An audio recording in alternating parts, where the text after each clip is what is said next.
Saat Teduh September tanggal 23 tahun 2020. Lexio Devina. 1 Korintus 14 ayat 1 sampai 25. Kejarlah kasih itu dan usahakanlah dirimu memperoleh karunia-karunia roh, terutama karunia untuk bernubuat. Siapa yang berkata-kata dengan bahasa roh, tidak berkata-kata kepada manusia, tetapi kepada Allah, sebab tidak ada seorang pun yang mengerti bahasanya. Oleh roh ia mengucapkan hal-hal yang rahasia. Tetapi siapa yang bernubuat, ia berkata-kata kepada manusia. Ia membangun, menasehati, dan menghibur. Siapa yang berkata-kata dengan bahasa roh, ia membangun dirinya sendiri. Tetapi siapa yang bernubuat, ia membangun jemaat.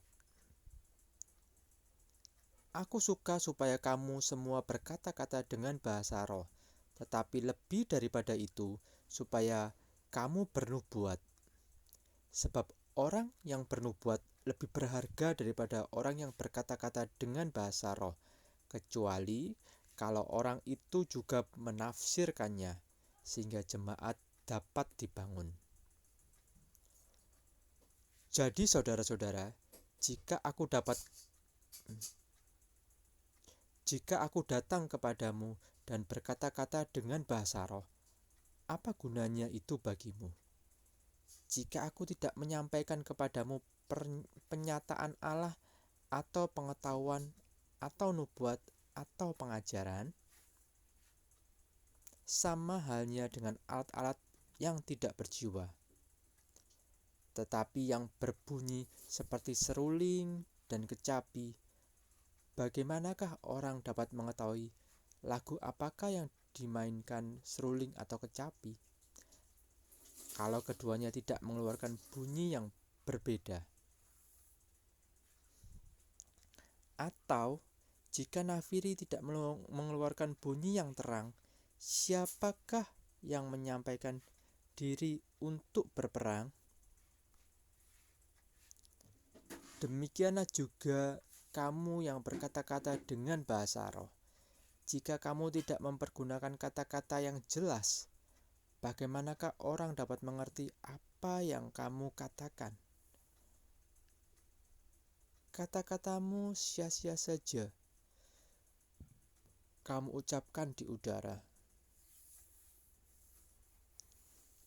Ada banyak, entah berapa banyak macam bahasa di dunia. Sekalipun demikian, tidak ada satupun di antaranya yang mempunyai bunyi yang tidak berarti. Tetapi jika aku tidak mengetahui arti bahasa itu, aku menjadi orang asing bagi dia yang mempergunakannya, dan dia orang asing bagiku. Demikian pula dengan kamu. Kamu memang berusaha untuk memperoleh karunia-karunia roh, tetapi lebih daripada itu, hendaklah kamu berusaha mempergunakannya untuk membangun jemaat.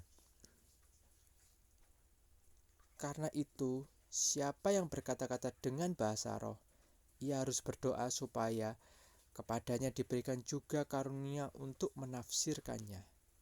Sebab jika aku berdoa dengan bahasa roh, maka rohku lah yang berdoa, tetapi akal budiku tidak turut berdoa. Jadi, apakah yang harus kubuat? Aku akan berdoa dengan rohku, tetapi aku akan berdoa juga dengan akal budiku. Aku akan menyanyi dan memuji dengan rohku, tetapi aku akan menyanyi dan memuji juga dengan akal budiku. Sebab jika engkau mengucap syukur dengan rohmu saja, bagaimanakah orang biasa yang hadir sebagai pendengar dapat mengatakan amin atau pengucapan syukurmu atas pengucapan syukurmu? Bukankah ia tidak tahu apa yang engkau katakan? Sebab sekalipun pengucapan syukurmu itu sangat baik, tetapi orang lain tidak dibangun olehnya,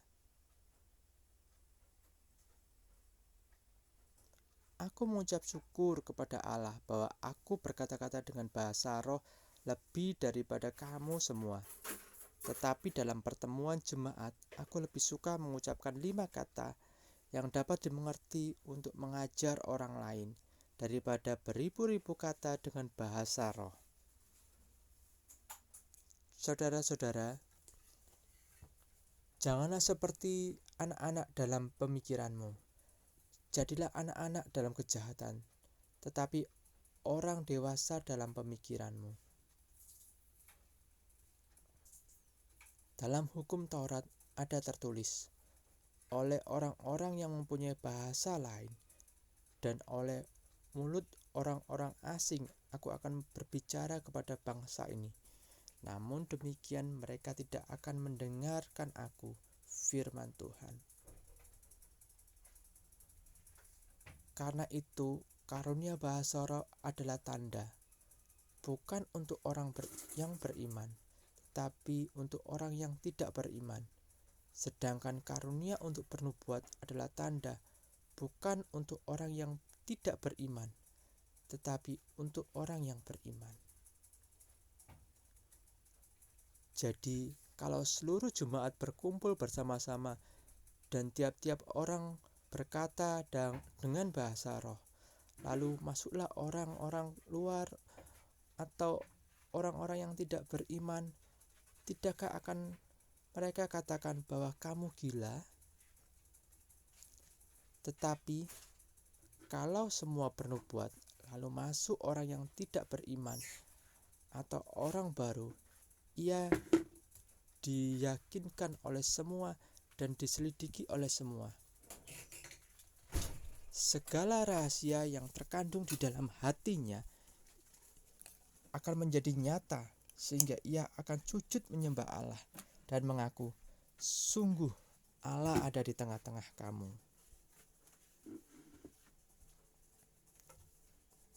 Apa karunia rohanimu? Perspektif. Tetapi siapa yang bernubuat, ia berkata-kata kepada manusia. Ia membangun, menasihati, dan menghibur. 1 Korintus 14 ayat 3.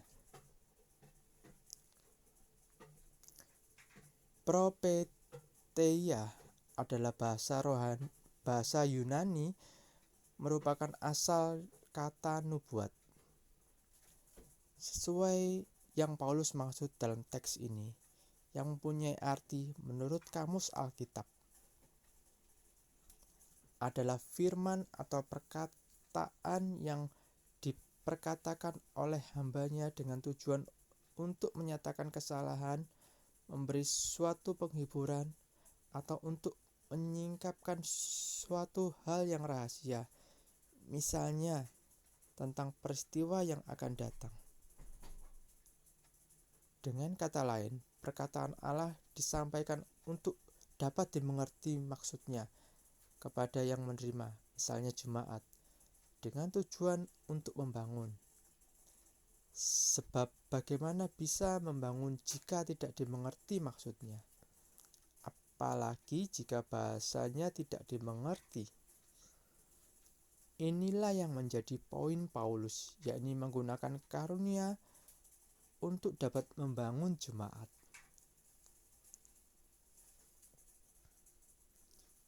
Jemaat di Korintus mempunyai karunia rohani, tetapi mereka menggunakan untuk show off alias untuk pamer. Padahal tujuan paling utamanya adalah agar bisa membangun orang lain. Buat apa pamer, tetapi tidak bisa membangun? Inilah yang menjadi kritikan Paulus kepada jemaat di Korintus. Begitu juga dengan kita, orang percaya. Kita sebagai orang percaya telah diberikan karunia rohani. Bandingkan 1 Korintus 12 ayat 7 dan 11. Oleh Tuhan. Jika belum dapat bisa meminta kepada Tuhan, maka dari itu karunia rohani yang kita punyai, misalnya karunia bernubuat, harus dapat dipakai untuk dapat membangun, menasehati, dan menghibur. Bandingkan 2 Timotius 3 ayat 16.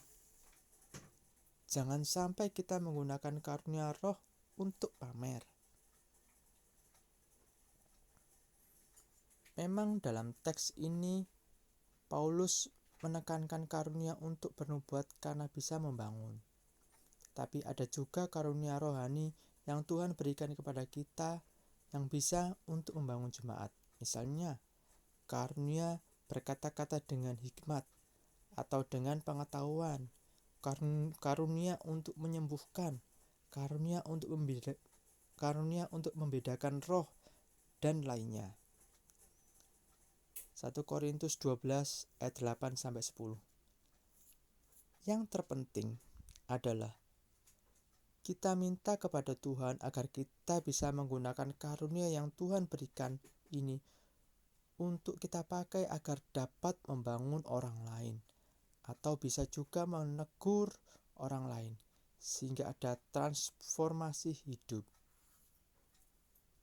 Studi pribadi. Pertama,